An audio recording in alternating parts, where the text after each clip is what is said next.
Tiger के विषय में तो नहीं कह सकता हूँ। सभ्य समाज टाइगर को पसंद नहीं करता है। टाइगर का मतलब हो गया है तो कि समाज कमजोर लोगों को खाना, जी कमजोर प्राणियों को खाना।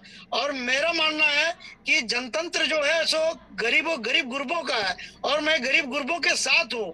और टाइगर को वहां पर मेमना में बना दूंगा। वहां टाइगर जो है सो किसी को खाने नहीं दूंगा। उसका जो नेचर प्रकृति है वो समाज से विपरीत है। बस दिमाग है जिसके अंदर में दिमाग में आ गया कि मैं टाइगर हूँ तो टाइगर हूँ। तो इस समाज में तो गरीब गुरबा बहुत सारा कमजोर तो वर्ग का प्राणी रहता है, कमजोर व्यक्ति रहता है। तो उसको तो डर हमेशा बना रहेगा टाइगर से। ये अब आप अच्छी तरह से टाइगर जानते हैं, जब टाइगर दहाड़ता है तो जंगल में जो है एक प्रकार से शांति आ जाती है, लोग डर से भाग जाते हैं। तो मैं जनता को निर्भीक करने आया हूँ कि राजधनवार के क्षेत्र में कोई टाइगर, भेड़, सियार कोई नहीं वहां पर नजर आएगा। सिर्फ वहां पर नजर आएगा तो एक घाट में सब निजामुद्दीन बोल रहे कि जब हम विधायक थे तो बहुत सारा कार्य किए थे, राष्ट्रीय बनाए थे, अनुमंडल में कार्य था, बहुत सारा कार्य किए थे हम। आजकल के नेता लोग खाली बड़े बड़े वादे करते हैं। ये सच है।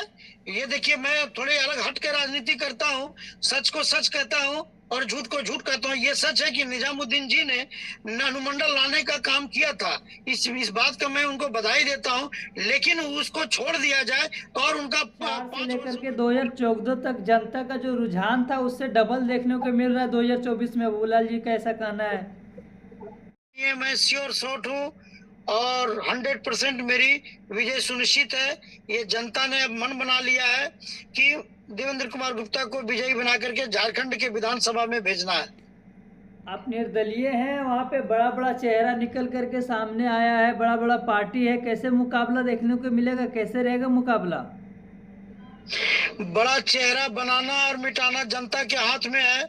मैं जनता के दरबार में पहुंच रहा हूं।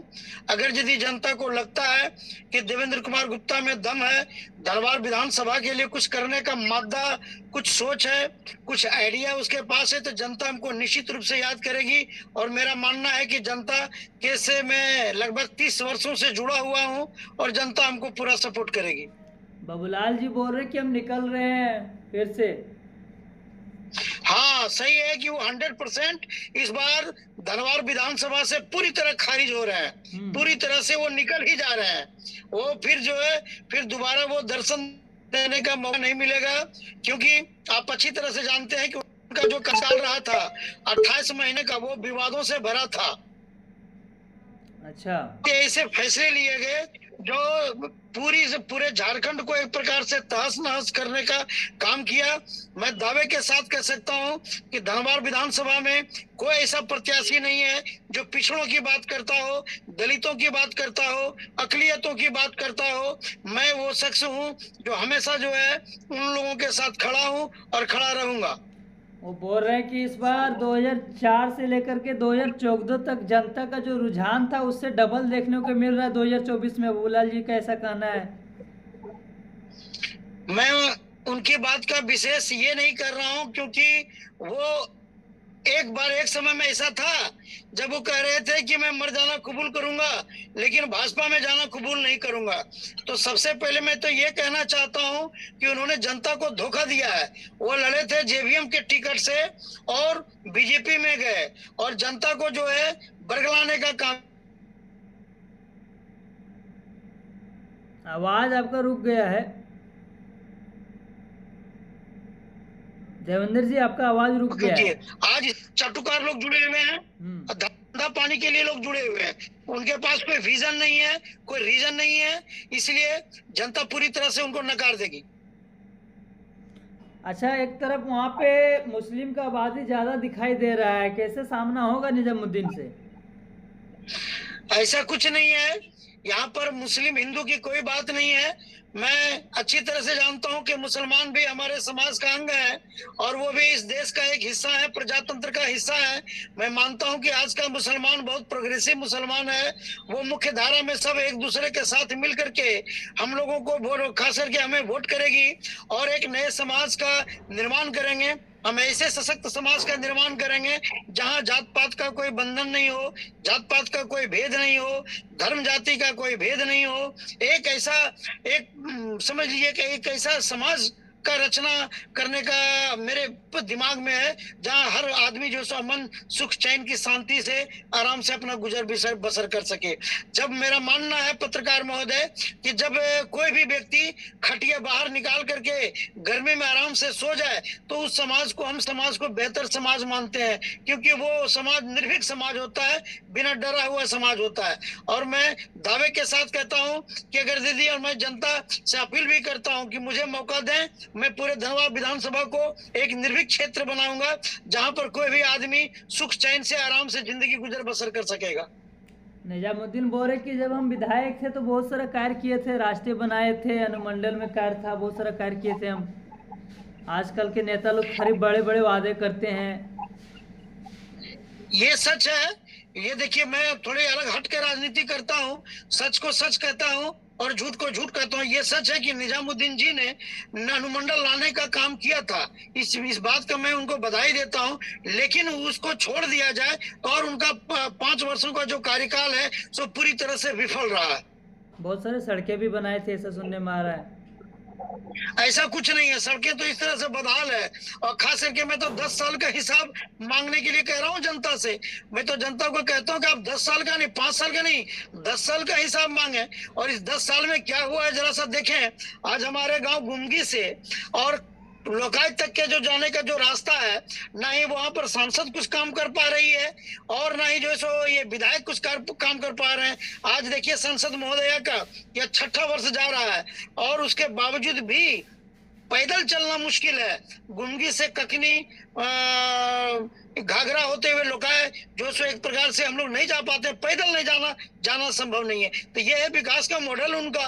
तो इस विकास के मॉडल को हम लोग दिखाएंगे जनता को, हम जनता से बात करेंगे और उम्मीद है जनता हमारी बात को समझेगी।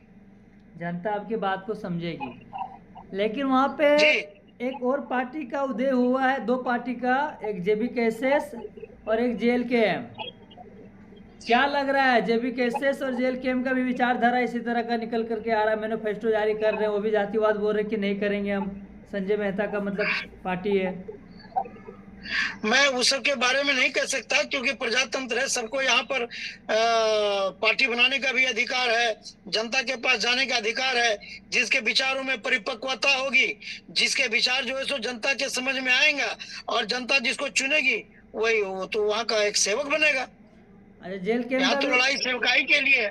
JLKM का भी उदय हुआ है, टाइगर जयराम महतो की पार्टी है, राजेश रतन को टिकट दिया गया है। क्या लग रहा है कि भाई टाइगर के विषय में तो नहीं कह सकता हूँ, सभ्य समाज टाइगर को पसंद नहीं करता है। टाइगर का मतलब हो गया है तो कि कमजोर लोगों को खाना, कमजोर प्राणियों को खाना।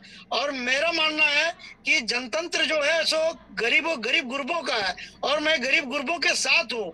और टाइगर को वहां पर मेमना में बना दूंगा, वहां टाइगर जो है सो किसी को खाने नहीं दूंगा। उसका जो नेचर प्रकृति है वो समाज से विपरीत है। वो समाज को एक प्रकार से तहस नहस करने का उसके पास दिमाग है। जिसके अंदर में दिमाग में आ गया कि मैं टाइगर हूँ तो टाइगर हूँ, तो इस समाज में तो गरीब गुरबा बहुत सारा कमजोर तो वर्ग का प्राणी रहता है, कमजोर व्यक्ति रहता है, तो उसको तो डर हमेशा बना रहेगा टाइगर से। ये आप अच्छी तरह से जानते हैं, जब टाइगर दहाड़ता है तो जंगल में जो है एक प्रकार से शांति आ जाती है, लोग डर से भाग जाते हैं। तो मैं जनता को निर्भीक करने आया हूँ कि राजधनवार के क्षेत्र में कोई टाइगर, भेड़, सियार कोई नहीं वहां पर नजर आएगा। सिर्फ वहां पर नजर आएगा तो एक घाट में सब पानी पिएगा और वो जो है सो देवेंद्र गुप्ता का एक प्रकार से वो मिशन होगा।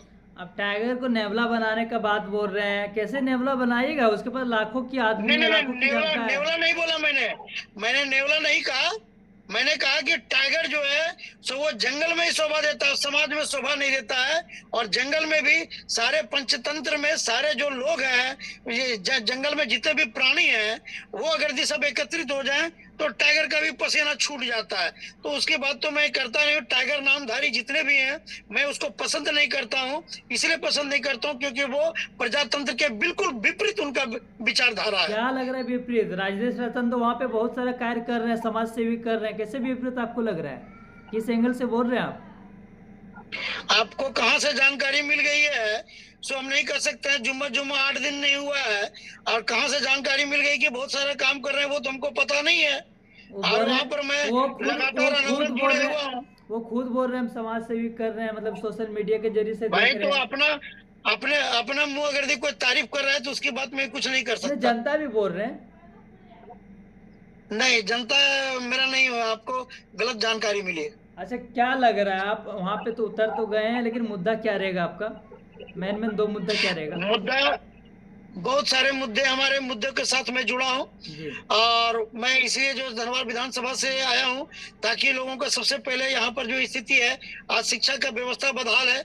40:1 पर जो यहाँ पर शिक्षक की बहाली होनी चाहिए थी वो नहीं हो पा रही है, बरसों से लंबित है। पारा शिक्षकों का जो बढ़िया बढ़िया पारा शिक्षक है उसका सरकारीकरण नहीं हो पाया है, वो सरकारी नहीं बन पाए हैं। एक बेचारा एक प्रकार से मुफलिसी का जिंदगी जी रहा है, अपना जिंदगी को वहां पर जो है सो समर्पित कर दिया है। मैं पारा टीचर लोगों के साथ हूँ। वहां पर शिक्षा की व्यवस्था पूरे झारखंड में, यहाँ तो धनबाद में तो है ही, और पूरे झारखंड की भी यही स्थिति है। जो झारखंड भी झारखंड के अंदर ही तो है ये धनबाद। फिर पलायन का मुद्दा है, बेरोजगारी का मुद्दा है, आपका हॉस्पिटल सब इस प्रकार से यहाँ पर भ्रष्टाचार का अड्डा बन गया है। थाना, पुलिस, हर प्रकार से प्रजातंत्र जो सो यहाँ पर हर तरह से एक प्रकार से कहिए तार तार हो रहा है। सारा मोर्चा जो है सो विफल है, सारा मोर्चा में कहीं कुछ दिखता नहीं है, सब अव्यवस्था है। अव्यवस्थित को व्यवस्थित करने के लिए मैं राजनीति में आया हूँ और धनबाद विधानसभा से ये अपना नामांकन मैंने कराया है। चलिए, जनता को क्या कहना चाहते हैं? लास्ट सवाल। जनता को मैं ये कहना चाहता हूँ कि जनता जनार्दन है। आप जो है सो जितने भी यहाँ पर प्रत्याशी हैं सबको जो है सो आप एक बारी बारी से खड़ा करके पूछिए कि क्या उनका विजन है, क्या उनका रीजन है और किस मुद्दे पर वो काम करना चाहते हैं। और जो रह चुके हैं जनप्रतिनिधि पहले से, उनसे वो जवाब मांगे। 5 साल का हिसाब मांगे, 10 साल का हिसाब मांगे, 15 साल का हिसाब मांगे, सब जनता के हाथ में है। और मैं ये कहना चाहता हूँ कि मैं बिना विधायक का, बिना एमपी का, तीसरी प्रखंड में हाल ही में जो है डिग्री कॉलेज का सैंक्शन हुआ है, वो जो है सो हमारा किया हुआ है। उसको आदरणीय रघुवर दास जी के समय में हमने 2019 में उसके लिए प्रयास किया था। वैसे तो हम 22 वर्षों से डिग्री कॉलेज के लिए लड़ रहे थे, क्योंकि वो गांव और तीसरी के बीच में पड़ता है और वहां पर खास करके छात्राएं जो ग्रेजुएशन नहीं कर पाती हैं और वो शिक्षा से एक प्रकार से महरूम रह जाती हैं। तो हमारा समाज भी बहुत पिछड़ा भी एक प्रकार से पिछड़ेपन का सबसे बड़ा कारण है।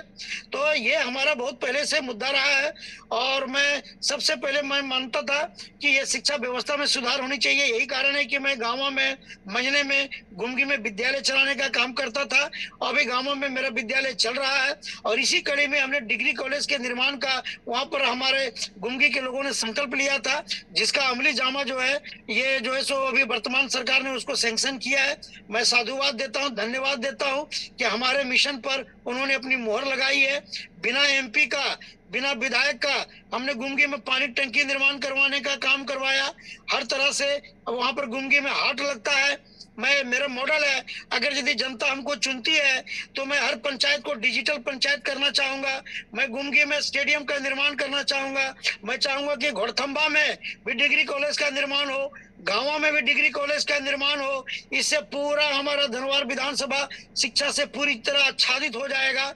और मैं वहां चाहता हूं कि लोगों को बढ़िया पानी पीने को मिले, बढ़िया बिजली मिले। और ये सबसे बड़ी बात अभी आप देख रहे होंगे कि ये जो बरगला रहा है सरकार, बरगलाया लोगों को 1000 रुपया दे करके, 500 रुपया दे करके कि मैया योजना, बप्पा योजना।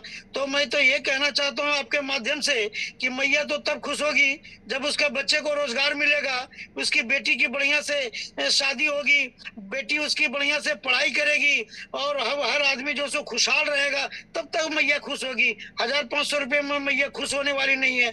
मेरे पास वो विजन है कि मैं किसी भी आदमी को बेरोजगार नहीं रहने दूंगा। धनबाद विधानसभा क्षेत्र के लोगों को मैं बैठ करके बैंक में मुद्रा लोन दिलवाऊंगा। जो भी जरूरतमंद है सबको रोजगार से जोड़ने का काम करूंगा। हम लोग बहुत पहले से इस क्षेत्र में जुड़े हुए हैं और हम लोग चाहेंगे कि अगर जनता हमको मौका देती है तो निश्चित रूप से मैं जनता के लिए दिन रात अरण्य सेवा करता रहूंगा और एक प्रकार से एक उदाहरण, एक मॉडल बना करके दूंगा जो पूरे भारत में एक प्रकार से एक मॉडल होगा और वो मेरे पास वो क्षमता है। चलिए ठीक है, लास्ट सवाल है, लास्ट सवाल एक रह गया था, अपने बारे में थोड़ा जनता लोग को बता दीजिएगा। मैं देवेंद्र कुमार गुप्ता मेरा नाम है। मैं कवि हूँ, लेखक हूँ, पत्रकार रह चुका हूँ। और अनवरत मुझे लगता है कि 15 साल की अवस्था से ही मैंने समाज सेवा को ठान लिया था कि मुझे समाज सेवा करना है। जब मैं बच्चा था तभी से मैंने अपने गुंगी में लाइब्रेरी बनाने का काम किया था। जो आप अगर गुंगी आएंगे तो आप पूछेंगे मेरे दोस्तों से तो वो बताएंगे कि हाँ, ये सचमुच में इस टाइप का विद्या ये लड़का रहा है जिसके दिल दिमाग में एक ही चीज हमेशा रही है, और वो है देशभक्ति, देशभक्ति, देशभक्ति। चलिए, बहुत बहुत धन्यवाद।